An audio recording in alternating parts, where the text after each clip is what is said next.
Ketika kalian punya ide bisnis, proposal kepada atasan, atau ide yang disampaikan kepada teman, apa yang akan kalian lakukan untuk mendapatkan dukungan dan meyakinkan orang lain dalam waktu cuma 2 menit?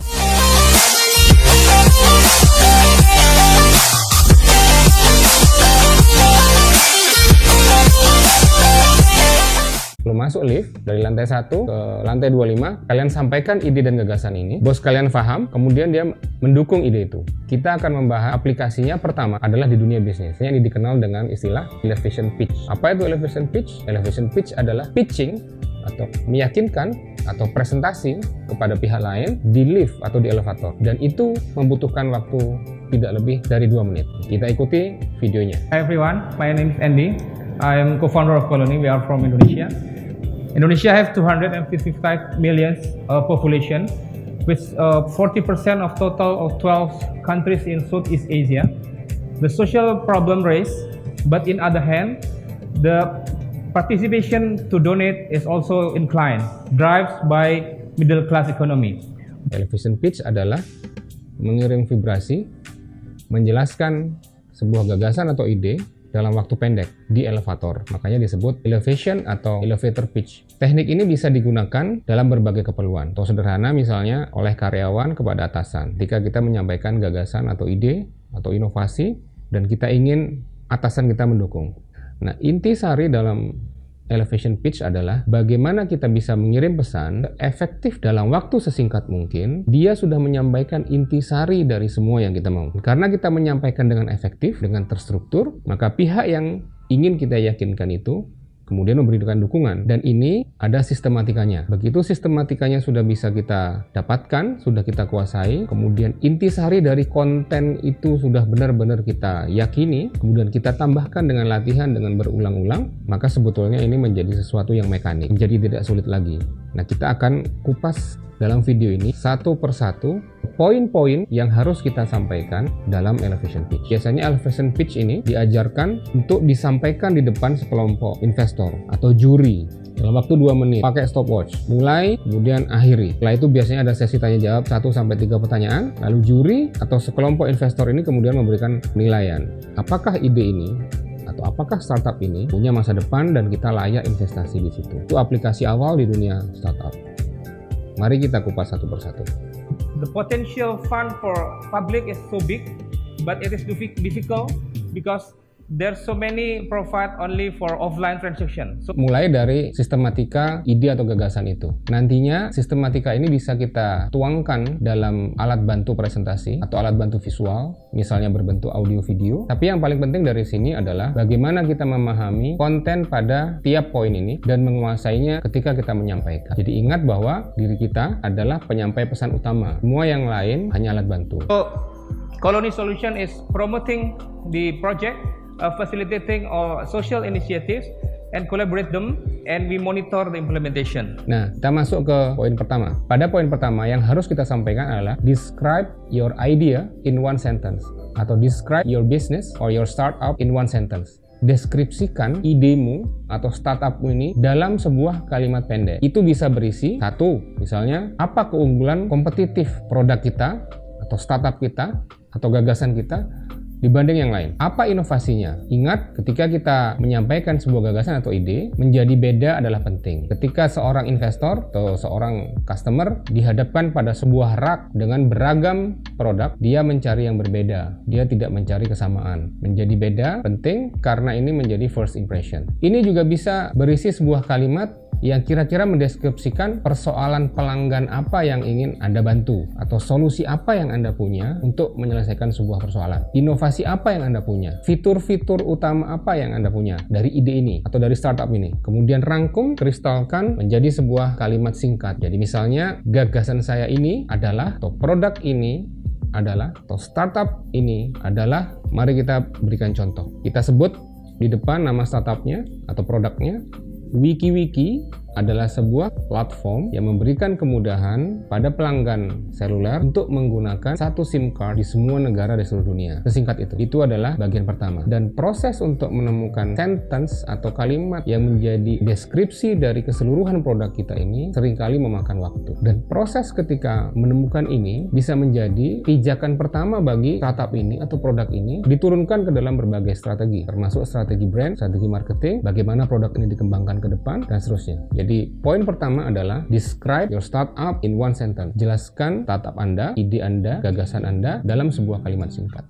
Nah, sekarang kita masuk ke poin 2 dari sistematika elevation pitch. Yang kedua adalah disebut total addressable market. Total addressable market. The potential public donation is even bigger. It's around 13.7 billion US dollar. Artinya berapa jumlah atau kuantitas dari pasar produk ini atau startup ini yang mungkin diraih, dan ini biasanya dengan angka-angka. Dan karena membutuhkan angka-angka, maka biasanya memerlukan sebuah riset kecil. Misalnya kita akan memasarkan sebuah produk semacam skateboard atau sepatu roda bermesin listrik untuk pengunjung mall. Mall saat ini makin besar dan makin besar, terintegrasi dengan rumah sakit, dengan hotel, dan menyebabkan orang kelelahan untuk berjalan. Kita sedang menyiapkan sebuah produk untuk itu. Katakanlah kita bisa menggunakan angka jumlah super mall besar yang ada di Indonesia, kemudian kita persempit market kita itu, target kita misalnya di kota-kota besar, katakanlah 5 kota besar se-Indonesia, lalu kita mencari data tentang berapa jumlah pengunjung mall di 5 kota itu. Misalkan super mall di setiap kota tersebut ada 3, maka 3 kali 5 adalah 15. Maka kita tinggal cari data kira-kira berapa pengunjung 15 super mall itu. Kita sebutkan angkanya. So, total addressable market kita adalah itu, 6 juta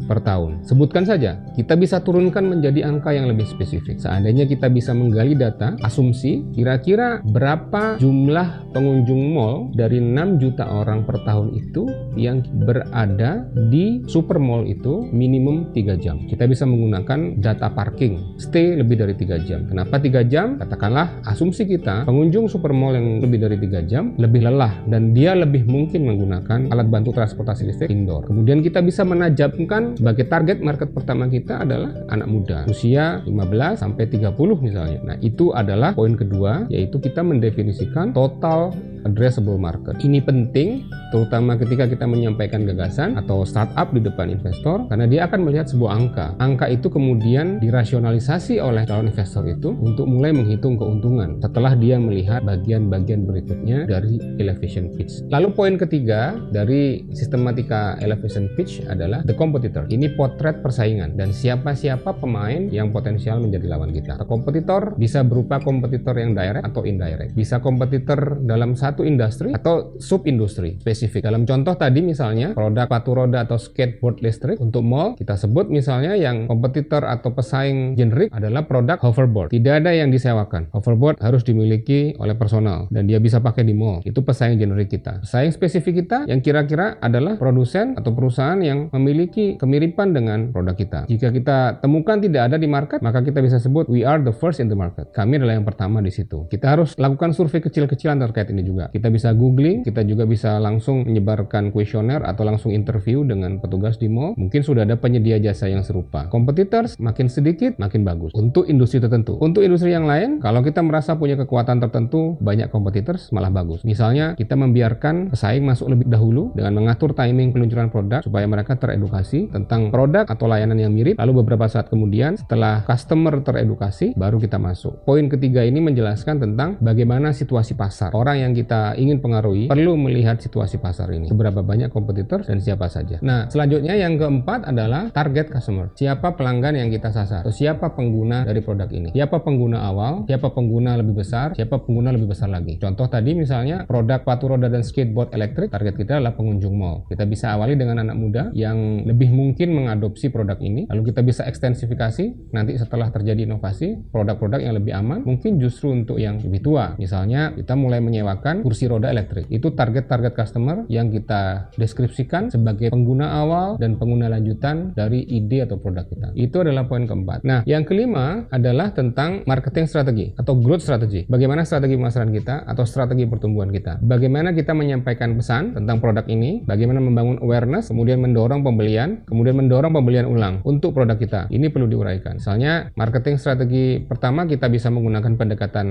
4P, kita meletakkan harga di berapa, pasarkan di mana, kemudian produk kita keunggulannya di mana, dan promosinya seperti apa. Atau kalau mau simple juga bisa menggunakan promotion above the line dan below the line. Misalnya kita akan menggunakan social media, biasanya ini yang kita pilih sebagai awal, karena ini murah, dan sekarang sudah bisa menyasar market secara spesifik. Setelah itu kita mulai masuk ke campaign melalui media luar ruang. Masuk lagi ke fase berikutnya, kita masuk campaign melalui televisi atau radio nasional. Startup kita misalnya punya konsep bisnis disintermediation. Disintermediation adalah cut the middleman, sebuah layanan yang memungkinkan produsen langsung berhubungan dengan kita sebagai pemilik toko online misalnya. Maka kita menggunakan dasar revenue model ini untuk mulai melakukan pemasaran. Dalam contoh sepatu roda dan skateboard elektrik tadi, bekerja sama langsung dengan pihak mall. Campaign kita lakukan lewat sosial media dan media luar ruang, tetapi bagaimana kita mendapatkan uang, kita bekerja sama dengan pihak pengelola supermall. Atau kita mau white label, kita tidak maju dengan brand kita sendiri, tapi kita hanya menjadi penyedia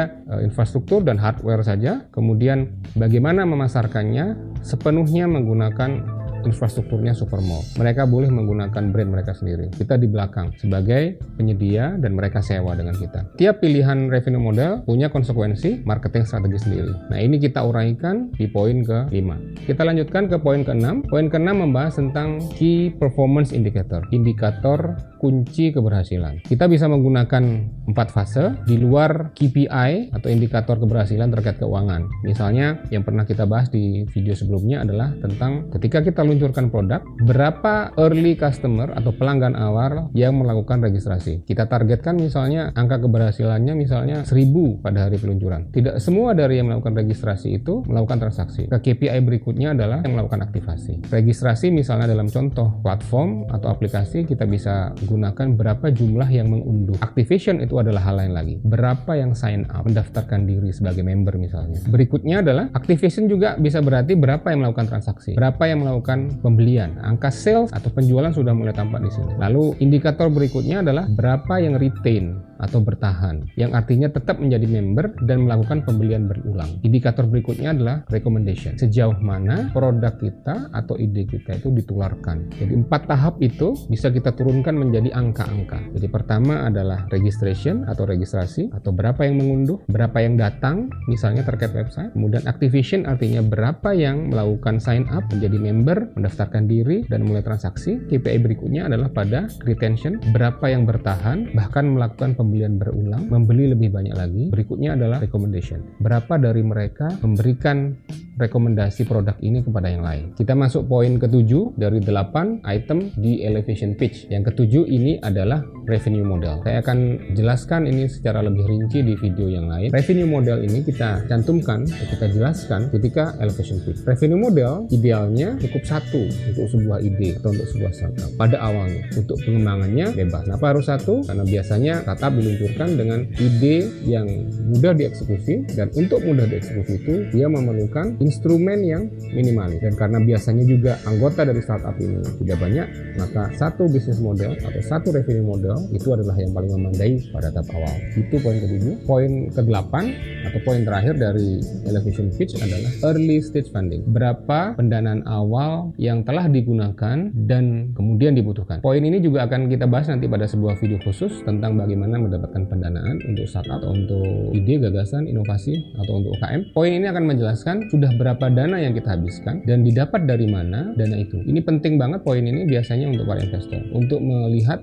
seberapa besar sumber daya yang telah kita pakai pada tahap awal. Nah, pada tahap akhir ini, pada poin terakhir ini, kita juga harus sebutkan berapa dana pada series berikutnya, pada tahap berikutnya yang kita perlukan untuk mengembangkan startup tadi. Dan kira-kira digunakan untuk apa? Misalnya mengekspansi pasar, sudah pasti. Men-skill up startup ini, yang tadinya misalnya hanya melayani sebuah kota, kita skill up melayani tingkat provinsi atau nasional, atau dari nasional ke regional, atau kita mendiversifikasi produk, atau kita akan menginovasi sebuah produk baru yang tadinya misalnya produk untuk sepatu roda dan skateboard elektrik tadi, misalnya selama ini kita harus impor dan menggunakan hardware dari pihak ketiga, ini kita bisa ciptakan sendiri dan efeknya adalah diantaranya mungkin dalam perhitungan menyebabkan biaya menjadi turun. Misalnya kita juga akan gunakan untuk biaya campaign untuk memperluas awareness dan viral di masyarakat dan lain sebagainya. Jadi pada poin terakhir ini, kita harus menunjukkan berapa dana yang telah kita gunakan dan dari mana dana ini. Ini biasanya dari kantong pribadi para pendirinya atau dari investor di sekeliling para pendirinya. Kemudian berikutnya berapa dana yang kita perlukan dan kira-kira untuk apa. Nah, itu adalah 8 poin dalam elevation pitch. So, what's your ambition level? Where is this going to go next after Indonesia? Yeah, we will widen the partnership with funder and communities in Indonesia. I had a history in impact investing, so I'm familiar with the models. I think you can look a little abroad as well. There's an expat community. The more global you go, the better you'll become. Thank you so much for coming from all the way from Indonesia. Nah teman-teman, kita baru saja membahas tentang elevation pitch, yaitu bagaimana melakukan sistematika penyampaian gagasan, ide bisnis, ide tentang produk kepada pihak lain agar mereka memahami dan kemudian mendukung ide kita itu. Dukungannya bisa bentuknya apapun. Dalam hal startup misalnya, dukungan yang diperlukan biasanya adalah tentang pendanaan atau funding. Nah yang paling penting lagi, selain sistematika tadi, adalah bagaimana kita menemukan konten yang kuat pada setiap item tadi. Kemudian yang ketiga adalah bagaimana kita mengulang ini sehingga kita lancar. Kita nampak yakin, jadi ketika dalam sebuah pertemuan misalnya, jelaskan dalam 2 menit itu item-item yang 8 tadi dengan cara yang ringkas, lugas, dan mungkin tidak memerlukan alat presentasi. Kalau misalnya ada materi pendukung presentasi misalnya, kita simpan dalam smartphone, itu bisa kita tunjukkan gagasan-gagasan kita, 8 item tadi. Tapi yang paling penting adalah kita dengan yakin, dengan lancar meyakinkan pihak lain untuk memberikan dukungan. Nah teman-teman semua, ini adalah akhir dari video saya yang keempat, yaitu tentang elevation pitch, bagaimana meyakinkan orang lain mendukung gagasan kita dalam waktu sesingkat-singkatnya, dalam waktu 2 menit. Nah, jika teman-teman merasakan manfaat, silakan like, subscribe, dan bantu bagikan kepada teman-teman yang lain. Dan jika ada komentar, ada kritikan, juga usulan-usulan tema-tema yang berikutnya yang mungkin cocok kita bahas, silakan berikan komen di kolom komentar di bawah. Nah, sahabat-sahabat, terima kasih sudah menonton. Sampai ketemu di video berikutnya. Assalamualaikum warahmatullahi wabarakatuh.